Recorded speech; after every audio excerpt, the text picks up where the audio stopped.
ইলেকশনের পর থেকে আরাবুল এবং শওকত মোল্লা দুজনের ভেতরে যে দ্বন্দ্বটা এসে যাচ্ছে সেটা হলো এখানে টাকার ব্যাপার। বিশেষ করে আমরা আইএসএর পক্ষ থেকে যেটা বলতে চাই, আরাবুল সাহেব যেভাবে আমাদের আইএসএফের ছেলেদের উপরে যেভাবে রোলার চালিয়েছে, তার সঙ্গে শওকত মোল্লা ইতিমধ্যে পলিরহাট 2 অঞ্চলের তৃণমূল কংগ্রেসের যিনি আছে আরাবুল ইসলাম, এবং আপনি সেই এলাকার আইএসএফের অঞ্চল সভাপতি, কি বলবেন? দেখুন, এ বিষয়ে বলতে গেলে অনেক কিছু। বিশেষ করে পঞ্চায়েত ইলেকশনের পর থেকে আরাবুল এবং শওকত মোল্লা দুজনের ভেতরে যে দ্বন্দ্বটা এসে যাচ্ছে সেটা হলো এখানে টাকার ব্যাপার। যেখানে শওকত মোল্লা টাকা পাচ্ছে সেখান থেকে আরাবুল পাচ্ছে না, যেখানে আরাবুল পাচ্ছে সেখানে শওকত মোল্লা পাচ্ছে না। এই সমস্যা নিয়ে কিন্তু এদের ভিতরে মূলত সমস্যা সৃষ্টি হয়। তারপর থেকে যেটা চলছে আপনারা সমস্যাটাই আপনারাই দেখাচ্ছেন। ইতিমধ্যেই ভাঙড়ের মানুষ জানে যে এখন তৃণমূলের ভেতরে দুটো দল হয়ে গেছে, একটা হচ্ছে শওকত মোল্লা, একটা হচ্ছে আরাবুল ইসলাম। গতকালকেই দেখলাম একেবারে আরাবুলের ওপরে হামলা করলো তৃণমূল কংগ্রেসেরই নেতারা, অথচ আরাবুল ইসলাম তিনি কিন্তু তৃণমূল কংগ্রেস দল করে। এই বিষয়ে কী বলবেন? দেখুন, আরাবুল সাহেব অবশ্যই তৃণমূল দল করে, প্লাস শওকত সাহেব। কিন্তু আমরা বিশেষ করে আমরা আইএসএর পক্ষ থেকে যেটা বলতে চাই, আরাবুল সাহেব যেভাবে আমাদের আইএসএফের ছেলেদের উপরে যেভাবে রোলার চালিয়েছে, তার সঙ্গে শওকত মোল্লা, তো এখানে একটা কথা থেকে যাচ্ছে যে বাপ কোনোদিন বাপকেও ছাড়ে না।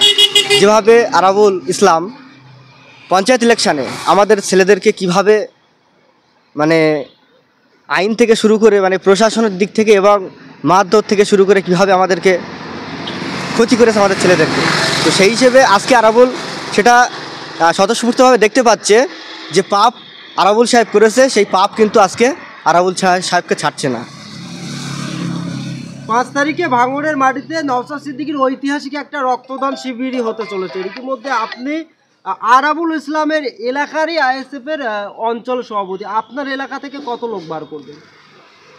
দেখুন, বিশেষ করে আমরা আইএসএফের পক্ষ থেকে প্রত্যেকটা বছরই আমরা চাই শুধু পশ্চিমবঙ্গ না, ভারতবর্ষের একটা জায়গায় আমাদের ভাঙড় যাক।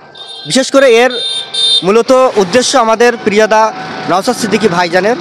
তার সাথে সাথে আমরা যারা দায়িত্বশীল ব্যক্তি, আমরা প্রত্যেকেই আমাদের চেষ্টা প্রত্যেকটা বছরেই, গত 2022 সালে আমরা 2720 জন, তারপরের বছর 3800 সামথিং রক্ত। এবছরে আমরা চেষ্টা করছি এবং আমাদের যেটা হচ্ছে 5000 আমরা প্লাস করব, মানে আমরা রেকর্ড প্রত্যেকটা বছরই রেকর্ড তৈরি করব। তাহলে ভাঙড়ের মাটিতে আবারও নতুন করে ইতিহাস হবে? অবশ্যই ভাঙড়ের মাটিতে আবারও আমরা ভারতবর্ষের একটা জায়গায় বা ভারতবর্ষের রেকর্ড আমরা তৈরি করছি আগামী 5ই জানুয়ারি। আপনার নাম? আমার নাম মোহাম্মদ ইকাজুল মোল্লা, পলিরহাট 2 নম্বর অঞ্চল। যে আমরা দেখছি যে ভাঙড়ে রক্তদান শিবির প্রচুর হচ্ছে এবং ভাঙড়ের মানুষ প্রচুর রক্ত দিচ্ছে, তো ভাঙড়ের যে উন্নয়ন হওয়ার কথা ছিল সেটা কিন্তু ভাঙড়ে হচ্ছে না, এটা কি বলবেন? দেখুন, উন্নয়ন হওয়ার কথা ছিল বা হচ্ছে না সেটা আপনারা মানে জানবেন এটা ভালো রকম, যেহেতু আমাদের বিধায়ক সাহেব প্রায়ই বলে 294টা বিধায়কের ভেতরে আমরাই বিরোধী বা আমাদের বিধায়ক বিরোধী। তার প্রত্যেকটা কাজে কিন্তু এই শাসক দল তারা কিন্তু ডিস্টার্ব করছে, কাজটাকে কিন্তু হতে দিচ্ছে না। আগামী দিন কাজটাকে ছাড়লে বুঝতে পারবেন ভাঙড়ে কি উন্নয়ন হচ্ছে কি হচ্ছে না। আবার এর থেকে একটা জ্বলন্ত প্রমাণ, ভাঙড়ের মানুষ, ভাঙড়ের জনসাধারণ তারা কিন্তু আইএসএফের দিকে, ভাইজানের দিকে আছে।